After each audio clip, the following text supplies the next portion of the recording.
Мәшһүр Жүсіп қазақ халқында мекендеген әулие адам. 120 жыл бұрынғы болжамы қазір кей адамдардың зәресін алуда. Дым білмейтін ғалымдар қиямет болса, онда бүкіл ақпаратты бір дискке салып кетеді. Бұлары негізінен жалған.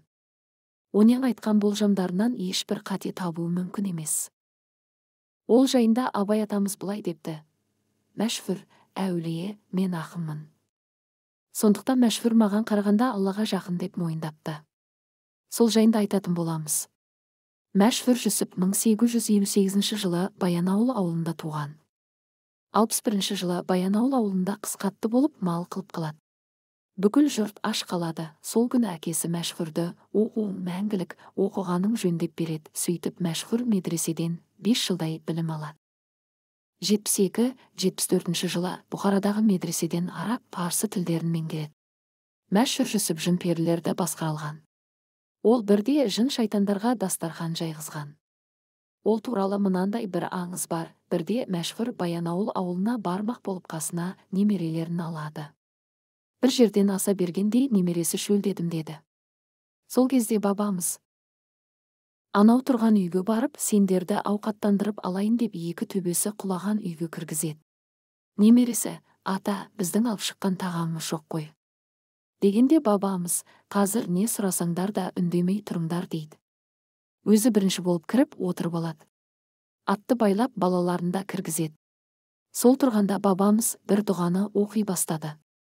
Кенет өзінен өзі дастархан жайылады. Ұстап келе жатқан жан көрінбесе де, асқа толы табақ, бауырсақ, салат ұшып келе жатқандай. Атамыз жақсы көретін өрік, мейіз де бар.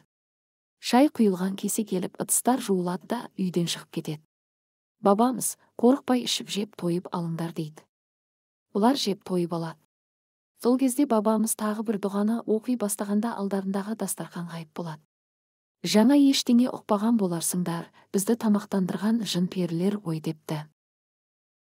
Ол жын-перілерді білімінің күшімен осындай қасиетке ие болған. Сол себепті мәшһүр не айтса орындалатын болған.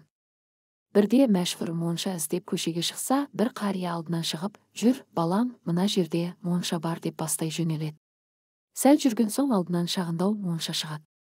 Сосын қария оны шешіндіріп, үсті басын жуындырады. Сөйтіп шықса, әлгі қария жоқ екен. Мәшһүр медреседегі ұстазынан сұраса: балам, Құдай сені жарылғасын, ол қожа Бахауидің моншасы. Сені жуындырған сол ғой. Енді не десең де лапылдап орындалады дейді. Кейін мәшһүр Жүсіп қайтыс боларда: балам, мені мында көміңдер, бірақ отырғызып қойыңдар. Маған келіп тұрыңдар.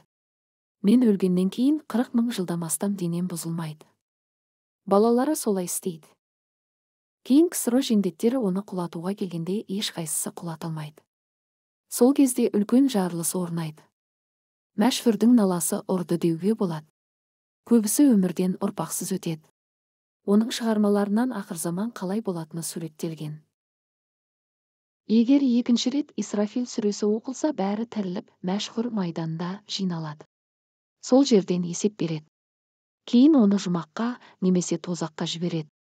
Көп күнә жасағандар жерде көп зардап шегеді. Әсіресе арақ ішкендер, зина жасағандар жерде көп зардап шегеді. Сондықтан күнәсамай 5 парызды орындап жүру керек. Жалпы мәшһүр Жүсіптің кезінде орыстар қазақты жаулағысы келгенде мәшһүр Жүсіптің кітабы жарық көреді. Соны орыс империясына береді де сотталады. Себебі оны ел үшін ақ жүрегімен жазды. Онысы Абылайды жігерлендіреді, оны орыстар жақтырмайды. Мәшһүр Жүсіптің болжамдары дәл келіп жатыр. Олар асаршылық, соғыс дегендей қауіптер. Енді оның бір болжамы жақын қалды. Ол жұт жайлау секілді қауіптер. Қазір салафиттер бар уақытын ойынға кетіріп жүргендер көп. Болашағымыз жарқын деген сөз жалған екен. Сондықтан еліміз тыныш, жұртымыз аман болсын. Видео ұнаса каналға тіркеліп, лайк басып, пікіріңіз болса жаза кетіңіз.